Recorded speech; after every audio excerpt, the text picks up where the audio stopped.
ఎప్పుడూ కాషాయ వస్త్రాలు ధరించే శృంగేరి పీఠాధిపతులు అప్పుడప్పుడు పట్టు వస్త్రాలతో స్వర్ణ కిరీటంతో కనిపిస్తూ ఉంటారు. ఎందుకని, కారణం ఏంటి?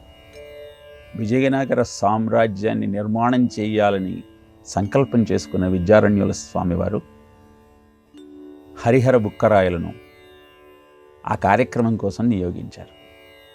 అవసరమైన ధనాన్ని సమకూర్చటం కోసం శ్రీ సూక్తాన్ని పారాయణ చేశారు. శ్రీ సూక్త పారాయణతో కనక వర్షం కురిసింది. ఆ రాజ్యమంతా బంగారంతో నిండిపోయింది.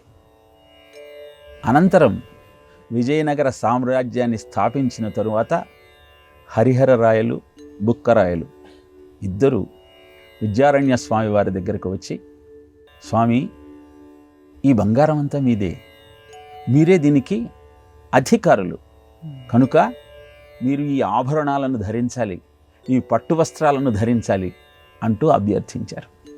సర్వసంగ పరిత్యాగులమైన మాకు వీటి పట్ల ఎటువంటి ఆసక్తి ఉండదు అని చెప్పినా వారు ఈ సువర్ణం మాకు చిక్కటానికి కారణం మీరే కనుక తప్పకుండా వీటిని మీరు ధరించాలి అని అభ్యర్థించటంతో భక్తుల అభ్యర్థనను కాదనలేని భగవత్ స్వరూపమైన విద్యారణ్య స్వామివారు కేవలము శారదా నవరాత్రుల సమయంలో వాటిని ధరించేటువంటి సాంప్రదాయాన్ని నెలకొల్పారు.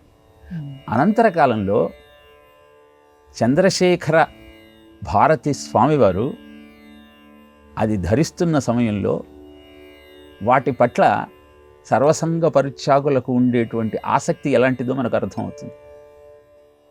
ఆ పట్టుబట్టలను స్వామివారికి ధరింపచేయటానికి శిష్యులు కొన్ని సూదులను ఉపయోగిస్తుండేవారు అవి నిలబడటం కోసం.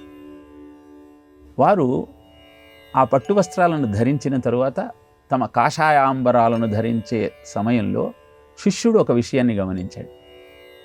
తాను ఆ పట్టు వస్త్రాన్ని స్వామికి ధరింపజేసే సమయంలో ఆ సూదిని స్వామి శరీరంలోనే దించేశాడు.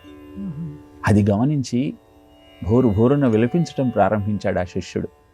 స్వామివారి దగ్గరికి వెళ్ళి, స్వామి, నేను ఘోర అపరాధం చేశాను, నాకేదైనా ప్రాయశ్చిత్తం చెప్పండి అంటే స్వామివారు నవ్వుతూ ఒక మాట అన్నారు, మీరు అనుకుంటున్న వికారాలేవి నాకు కలగలేదు.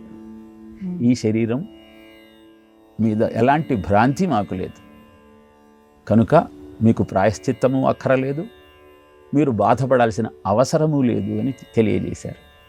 ఇలా అంతటా నిండి నిబిడీకృతమై ఉన్న ఆత్మ చైతన్యమే తామన్న భావనతో ఉన్నటువంటి శృంగేరి పీఠాధిపతులు ఆ సువర్ణ ఆభరణాలను ధరించిన, ఆ పట్టు పీతాంబరాలను ధరించిన అది మనను కటాక్షించటం కోసం తప్పితే వాటి పట్ల వారికి ఎలాంటి ఆసక్తి ఉండదు.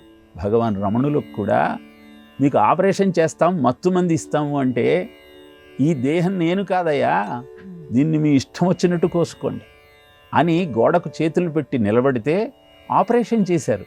చిరునవ్వు నవ్వుతూ ఉన్నారు భగవాన్ రమణులు. ఇలా మహానుభావుల చరిత్రలను ఏవి పరిశీలించినా వారికి దేహాత్మ భ్రాంతి ఉండదు.